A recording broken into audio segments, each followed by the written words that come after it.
Hey, it is John Terry, the Black Belt Leader. Welcome to the Be a Black Belt Leader podcast, where each week I'm sharing leadership tips, insights, tools, and resources to help you become a better version of who you are and what you do as you learn to become a master of your life and become a Black Belt Leader.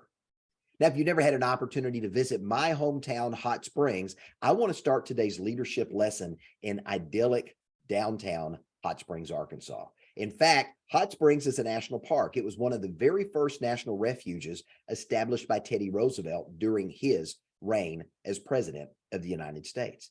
And right smack dab in the middle of the old historic downtown Hot Springs National Park sits the Ohio Club. Now, the Ohio Club bills itself as the oldest bar west of the Mississippi.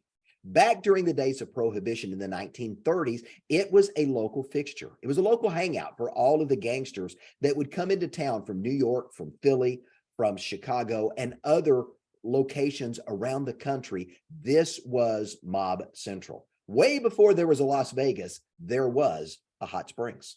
And many of the names that visited this idyllic little town looking for a getaway or a hideaway are names you may know if you've ever studied the world of the mob. Names like Al Capone, Lucky Luciano, Frank Costello, Bugsy Moran, and many other famous and not so famous mobsters found seclusion, safety, and an opportunity to just enjoy and live life here in this idyllic Arkansas hideaway nestled in the middle of nowhere. Now, of all of those who came to Hot Springs, probably Al Capone is the most famous. In fact, if you come to Hot Springs today, you can have your picture made with Al. That's right. Al Capone is sitting right now at the moment I'm recording this leadership lesson in front of the Ohio Club. Well, let me clarify that just a little bit. A life-size replica of Al Capone, the gangster, sits handcuffed to a bench. How appropriate is that? In front of the bar that he was known to frequent. Now, the mob came to Hot Springs for many reasons. Some came for the so-called healing waters of the waters that gave our town its name. Hot Springs, we literally have. Town of Hot Springs is known as Hot Springs because of the hot water that bubbles up underneath the mountains that surround our little valley community. In fact, you can even come today and still take a hot springs bath, and many people from around the world do that when they come to visit Hot Springs. Now, other mobsters came to participate in illegal gambling that permeated Hot Springs. In fact, Hot Springs was the unofficial illegal gambling headquarters of the United States from 1927 until 1967. Now, still other mobsters came for legal horse racing. They came for prostitution, but many of them came, and hear me, here's the lesson. They came to have an alibi for a sanctioned action against a rival gang member, against the law enforcement community, or someone who had crossed the mob. It was another way for them to say, I'm innocent, I tell you. And how many times have we heard that line? I didn't do it. It wasn't me, not me. In fact, Family Circus is known for the little ghost characters as not me, as the kids would blame each other for things that they did wrong and didn't want to admit their wrongdoing. There's a lesson in that as well. But growing up, I was fascinated by the founding of the Federal Bureau of Investigation. I was infatuated with studying this law enforcement agency and how it came together. Having an opportunity to really learn about the G-men, about the men that founded the organization and all that they went through in building the FBI, studying J. Edgar Hoover and his life, and the relentless pursuit of these men going after the likes of public enemy number ones like John Dillinger, Babyface Nelson, Machine Gun Kelly, and of course, Al Capone that I've already mentioned. Now, in the 1930s, when the Federal Bureau of Investigation, the FBI was formed, it was a very violent era. Prohibition was taking place. Alcohol had been made illegal in the United States, and many of the mobsters were bootlegging whiskey and other versions of alcohol all throughout the country to satisfy the growing demand for alcohol. Now, if you've ever had an opportunity to watch the 1907 movie with Kevin Costner and Sean Connery and other famous greats, The Untouchables, it really glamorizes that particular era and the foundation of the FBI. But I remember as I was reading books about the FBI, I wanted to grow up and I wanted to be a G-man when I was a young boy in elementary school. As I studied the lives of famous gangsters, one of the things I noticed as I learned about them early and recently was revisiting them as I was touring the Gangster Museum here in Hot Springs and having some conversations about the world in the 1930s that was crime in Hot Springs. There was a common theme I found that permeated through all of these famous and not so famous gangsters, and it was this. It was a denial of personal responsibility for their actions. Listen to this quote and see if you can tell me who said it. I've spent the best years of my life giving people lighter pleasures, helping them to have a good time. And all I get is abuse, the existence of a hunted man. Now, you may wonder who that is. Let me tell you, those are the words of Al Capone, public enemy number one, and perhaps the most sinister gang leader who terrorized Chicago during Prohibition. Now, interestingly, Capone, like many of the gangsters in that era, saw themselves as good Samaritans. They saw themselves as a man of the people, a generous benefactor who, like Robin Hood, took from the rich and gave to the poor. They saw themselves as making the lives of the common man better because of their philanthropy.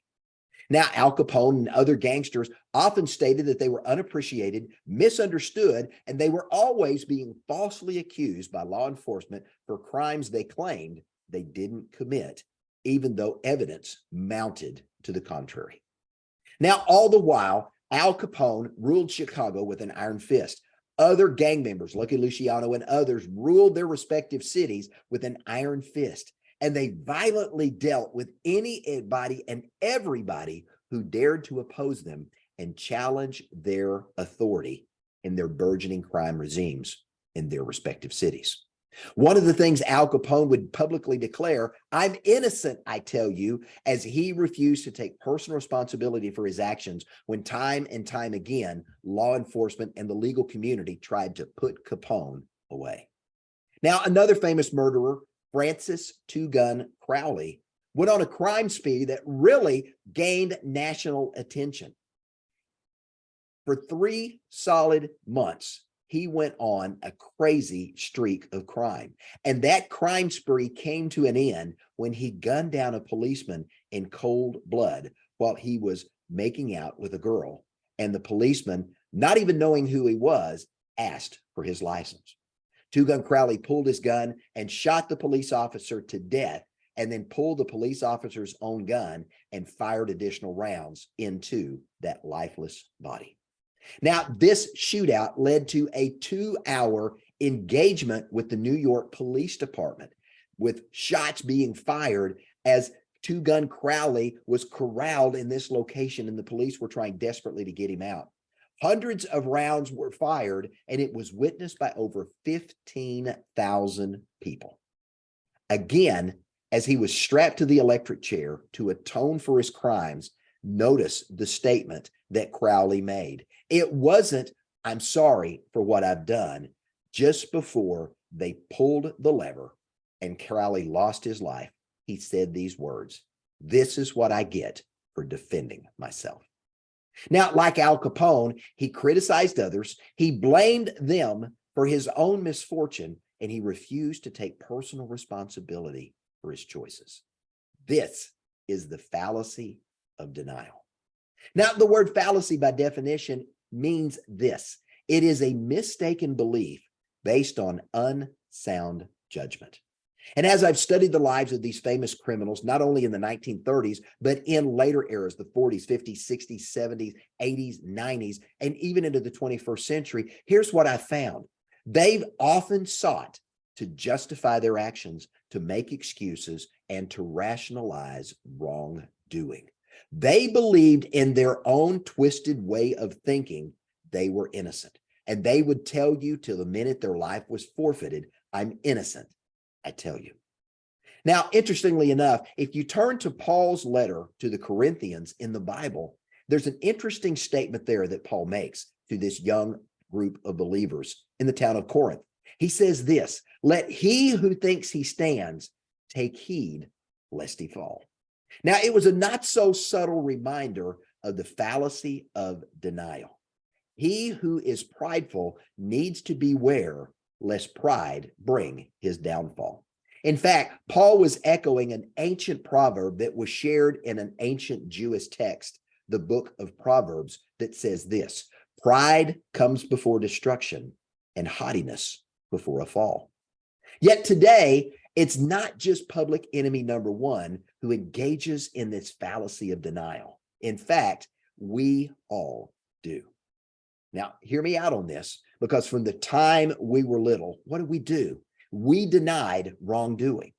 Now, I've had the privilege and the responsibility of raising 6 children. And having worked with and around youth most of my life, I've witnessed more than my fair share of the fallacy of denial in action. None of us want to get in trouble, so what do?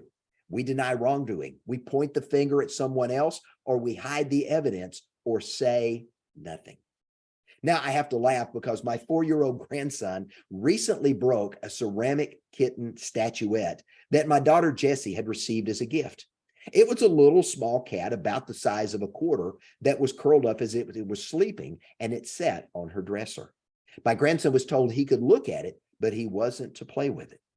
And one day, when nobody was looking, he picked it up and accidentally dropped the statue, and it broke into 2 pieces. Now, rather than admit that he was the one that accidentally dropped it and broke it, what did he do? He carefully and quietly picked the 2 pieces up, and he set the cat back together on the dresser. And unless you picked it up, you couldn't tell that it was broken. But once we discovered it was broken and we began to ask what happened, at first he sat at the kitchen table and ate his lunch and said nothing. And then when I asked him directly if he had broken the kitten, even by accident, he denied it. Right before he wondered out loud, I wonder if one of my sisters might have broken that little cat. Finally, after some coaxing, he finally admitted that he was playing with it and dropped it, and he was afraid because it was broken that his aunt would be upset. And so he put it back together and said nothing. Now, for us, it was a teachable moment on honesty, integrity, and taking personal responsibility. And guess what? A couple of drops of super glue, and that kitten is now intact. But the fallacy of denial took place. Now, we've all done it, so don't deny it. Perhaps for you, it was failing to study for an exam, or staying up too late and missing the bus because you overslept and coming up with some excuse. I mean, we've all heard about the dog that supposedly ate the homework. Or perhaps it was getting so engrossed in something fun you were doing, playing a video game, watching a movie, eating, doing something that was entertaining you, you lost track of time and you realized you're late to work. And as you're speeding to get there, knowing you're going to punch the clock late, you get pulled over by a policeman and you make some excuse about why you were racing down the road. Or maybe you're texting while driving and all of a sudden you rear end someone who'd slowed down to make a turn because you weren't paying attention. And what did you do? Rather than admitting you were wrong, you made an excuse. You deny, you rationalize, you blame, or you simply say nothing in a misguided effort to not admit our wrongdoing and to avoid taking personal responsibility for our actions. Now, as I look at society today, what do I see? I see a world that has taken the fallacy of denial to an entirely new level. Everyone today is a victim. It's always somebody else's fault. It's always society's fault. It's always what happened last week, last month, last year, 50 years, 100 years ago. It's something that happened way, way back in the past, but that's why I'm a victim today. And sadly, society not only tolerates it, a growing number of so-called leaders, and I question whether they're leaders or not, but they are influencers. They're actually encouraging it. Now, as a result of that, it's become way too easy, way too convenient to deny wrongdoing. It's much easier to blame others or to point the proverbial finger at someone, some situation, some institution, or some circumstance, and to say, that's why it's not my fault. Yet we forget that when we point the finger at others, there are 3 fingers pointing back at ourselves. And unless we're willing to take personal responsibility for our actions, not just the good ones, but also the bad, we are never going to rise to your full potential. Because until you learn to take personal responsibility for your bad actions, you're never going to learn the lesson those bad actions want to teach you. Now, personal responsibility is critical to personal growth, as it's a component of being a person of integrity. It's about being honest, being truthful, being transparent, and being genuine with yourself. It's about building character and creating and developing and embracing those non-negotiables in your life. Now, today, that's not being taught in mainstream culture. In fact, the opposite is being taught. A generation of people, young and old, are being taught that they are not responsible for their actions and they shouldn't have to pay the price for poor decision making. As a result, what are we seeing? We're seeing a less civil society. We're seeing people who are more selfish, more divided, and we're seeing an uptick in bad behavior across the country and around the world. Why? Because when everyone can claim, I'm innocent, I tell you, and point the finger at someone else, and society promotes and rewards that, you're inviting the decision-making that leads to more bad outcomes in life. The fallacy of denial exists today, and it is massive.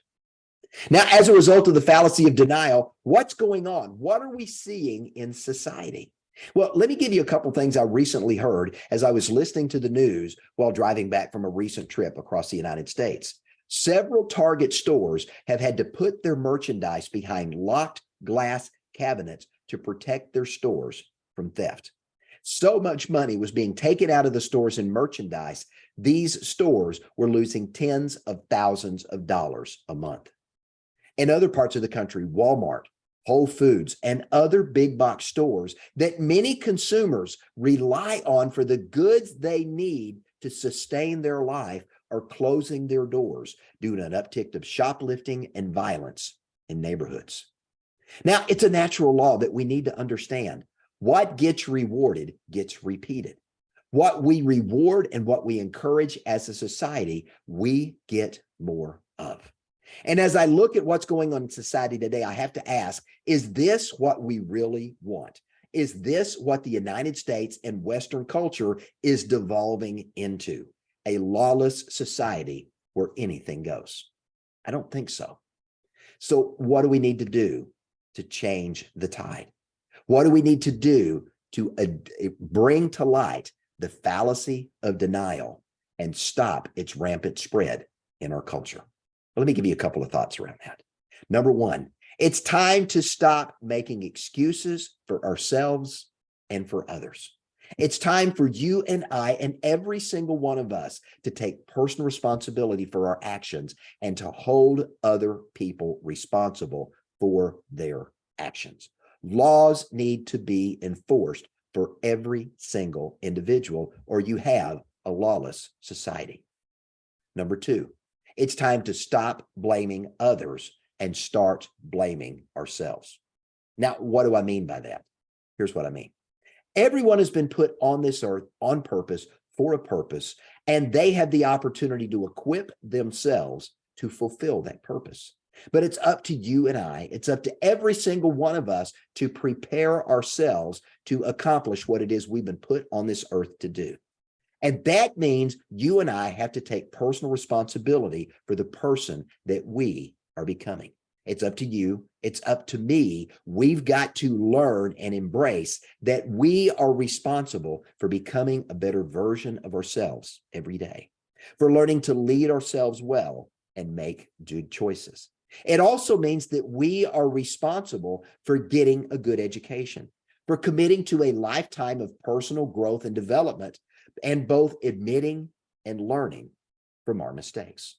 But there's more that we need to understand if we want to overcome this fallacy of denial that's spreading rampantly throughout Western civilization. We need to understand this. If you want to be successful in life, and I believe everybody truly wants to be successful, You've got to take the attention off of yourself and you've got to place it on other people. You know, thinking back to the mobsters were classic examples of what it looks like to live a self-centered life, a life that's solely fixated on what you want and what you need. Truly successful people, black belt leaders in life, are values focused and they're servant focused. They are others centered in the way they live their lives, helping people get what they need to succeed in life so the law of reciprocity can work in their favor. I remember Zig Ziglar famously saying, "You can have anything you want in life if you help enough other people get what they want in life." I believe that is true. Dale Carnegie said, "If you help people get what they need, they will help you get what you need." That is the law of reciprocity, one of the laws of influence, engaging, and it is a natural law that we have to embrace in our lives.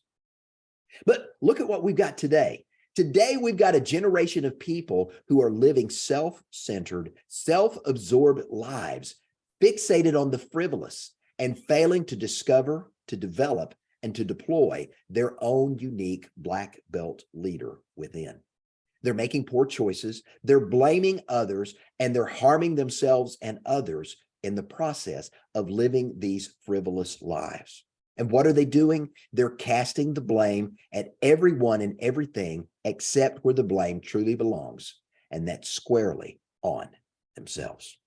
The phrase, "I'm innocent, I tell you," in some form has become the mantra of excuse makers who are living in society today. Those individuals are living mediocre, lackluster, average lives while they blame those around them and society as a whole for their own misfortunes in lives. They're blaming other people for the choices they made and the consequences that follow those choices. Sadly, the fallacy of denial is still alive and well. Now, we as individuals and as a culture must move past the mentality of "I'm innocent, I tell you," and we've got to transition to a mindset that says this: I am responsible. My future is up to me. I am determined. I will succeed. I love that phrase so much, I printed up an oversized postcard that I send as thank yous to individuals throughout the United States and around the world that do something nice, or people that I want to recognize. I send them that as a memento. It's something they can put on their wall. It's something they can take to the mirror. It's something they can put up as a reminder that you are responsible. Your future is up to you and no one else. You define your destiny, and it is up to you to succeed. When you make a conscious decision, that is what you're going to do. Now, if you choose not to do that and you want to remain in this mindset of "I'm innocent, I tell you," and continue to blame others and not look within and have that honest, reflective man in the mirror moment with yourself, the same fate that awaited the gangsters in the 1930s awaits you. You can only make excuses and deny responsibility and blame other people for so long. But hear me, sooner or later, your poor choices that you're making right now are going to manifest themselves in the poor consequences that you're experiencing in your life. Maybe not today, but tomorrow. And when they show up, you have no one to blame but yourself for your choices. And there's another important question that you need to ask. If you're focused on this fallacy of denial and you're living in this "I'm innocent, I tell you" mindset that is mindlessly, blindly ignoring the fact that you're to blame for your choices, what happens when those who are blaming others one day decide they're going to blame you? And what happens when it turns out what they said is true? Who then can you blame but you? I'm John Terry, the Black Belt Leader, and I want to say thanks for joining me and have a great day.